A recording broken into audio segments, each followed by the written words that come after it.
Hello friends, welcome to my channel. Part 8 देख रहे हो तो चैनल को सब्सक्राइब जरूर कर देना। Thank you for supporting me.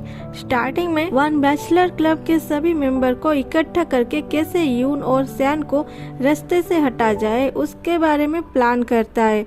थोड़ा गौर से देखोगे तो वो सारे औरत यहाँ है जो सैन को परेशान कर रहे थे। दूसरे सीन में दिखाया जाता है सैन हेवी मेकअप लेके चुपके से बोयान के बेडरूम के अंदर एंट्री करती है और बोयान के बेड के पास आके सोते हुए बोयान पे फूंक मारती है। बोयान चौंक के उठ जाता है और पूछता है, तुम यहाँ क्या कर रहे हो? सैन मुंह फुला के बोलती है, तुम इस टाइम में कैसे सो सकते हो? बोयान बोलता है, आधी रात हुई है मेरी माँ।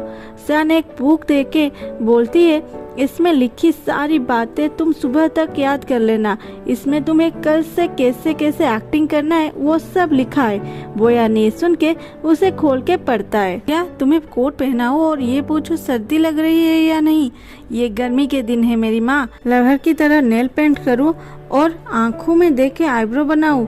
बोयान पूछता है, ये सब क्या स्यापा है? सैन बोलती है, तुम्हें ये सब करना है, अच्छे से याद कर ले। बोयान बोलता है, तो मेरा 3 शर्त है। पहला, तुम एक बार भी मुझे टच नहीं करोगे, रोमांटिक वर्ड बोलने को नहीं कहोगे और मुझे गुस्सा मत करना। सैन मान जाती है और वहाँ से चली जाती है, मगर जाने से पहले बोयान को ब्लैकमेल करती है, अगर तुम मेरे काम को ठीक से नहीं करोगे तो मैं तुम्हारे घर वालों को ढूंढने की कोशिश भी नहीं करूंगी और तुम जीवन भर यही काम करोगे मेरे पास। बोयान उस किताब को फेंक के सो जाता है। सुबह सुबह सैन यून को और एक लिस्ट देती है जिसमें सिटी के सारे सिंगल के नाम अलग अलग लिखा गया था, उनके पर्सनालिटी, हॉबी, फैमिली बैकग्राउंड के अकॉर्डिंग। यून बोलता है, तुम थक गए होगे ये सब करते करते। सैन बोलती है, नहीं ये तो मेरी काम है। उसके बाद यून कुछ नहीं बोला तो सैन उसकी ओर देखती है। तब यून का नजर उस लिस्ट में नहीं उसी पे था। सैन बोलती है, आप लिस्ट देख लीजिए। यून बोलता है, लिस्ट?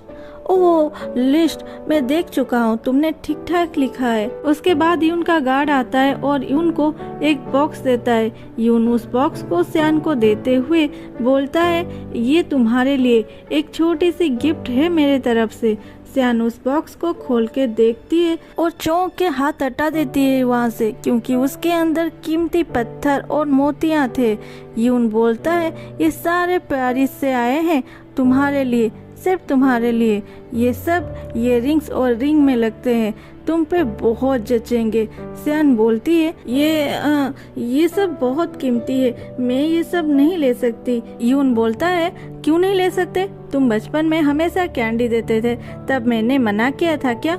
अब मैं एक कैंडी के बदले एक मोती दे रहा हूँ और तुम्हें भी ये लेनी पड़ेगी।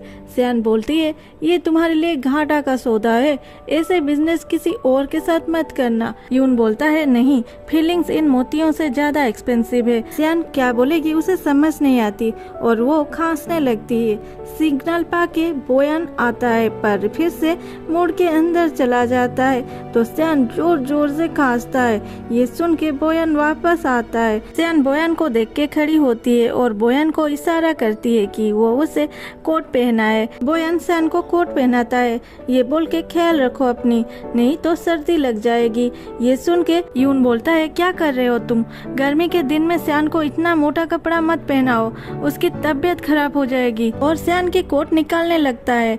सैन चिल्लाते हुए बोलती है, मुझे बहुत जल्दी सर्दी लग जाती है और मुझे बहुत ठंड लगती है, इसे रहने दो। और वो बोयान का हाथ पकड़ के वो उसके साथ चली जाती है। यून का हालत उस घायल शेर के तरह था जो चिल्लाना चाहता है लेकिन चिल्ला नहीं सकता। यून के रूम से निकलते ही सैन बोयान का कोट निकाल के बोयान को पकड़ाती है और बोलती है, इस यून का चाल चलन मुझे ठीक नहीं लगी, मुझे लगता है कि नेक्स्ट प्लान शुरू कर देना चाहिए। दूसरे सीन में दिखाता है सैन और बोयान बगीचे में बैठे हैं और बोयान सैन के नाखून को पेंट कर रहा है। सैन बड़े खुशी से बोयान को देख रही थी। कितने दिनों के बाद वो नेल पेंट कर रही थी और वो भी कोई और उसके हाथ में लगा रहा था, लेकिन बोयान को खराब पेंट करता हुआ देख उसकी मूड अप हो जाती है। वो बोलती है, जानते हो ये प्रोडक्ट कहाँ से आया है? ज्यूडाई शॉप से।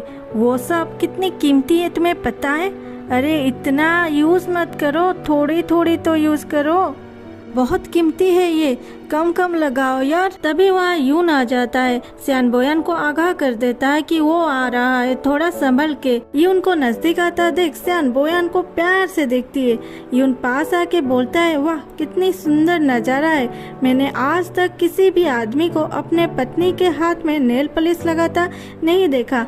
सियान बोलती है, यून चूहे ना हमेशा मेरे लिए ऐसी छोटी छोटी चीजें करने को पसंद करता है। यून का नजर सियान के हाथ में पड़ता है और वो हंसते हुए बोलता है, चूहे तुम अपना स्टैंडर्ड नीचा कर सकते हो सियान के हाथ में नेल पॉलिश लगा के, लेकिन तुम दोनों के हाथ के बीच में ये जो रुमाल है इससे मैं थोड़ा कंफ्यूज हूँ कि तुम दोनों इतना क्लोज हो या हम लोग डाउट करेंगे इसलिए ये सब कर रहे हो। ये सुनते ही बोयान रुमाल खींच लेता है। सियान और यून दोनों बोयान को देख रहे थे, एक प्यार से तो एक गुस्से से। दूसरे ओर वान को एक औरत कंप्लेन कर रही थी कि ये जो यून सर है वो हमेशा सियान के घर में दिखाई दे रहे हैं, इसीलिए हम सभी को डर लग रहा है उसके घर को जाने के लिए, नहीं तो हम उसी दिन उससे मोटा पैसा निकाल लेते। वान बोलता है, ये सियान लगी पड़ी है यून को अपने ओर करने के लिए, कुछ तो करना होगा, मैं उसके साथ डायरेक्ट बात करूंगा। वान का मेयर कहता है, सर सियान के पास वो चूहे है जिससे लड़ाई करना अच्छे से आता है, सियान से इतनी आसानी से बात नहीं कर सकते।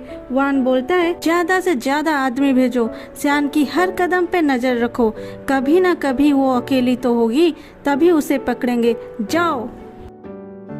आगे क्या होगा, क्या सियान अकेली कहीं जाएगी और वान उसे पकड़ लेगा या बोयान सियान को हमेशा की तरह बचाएगा, जानते हैं अगले एपिसोड में। तब तक के लिए बाय बाय, मिलते हैं अगले एपिसोड में।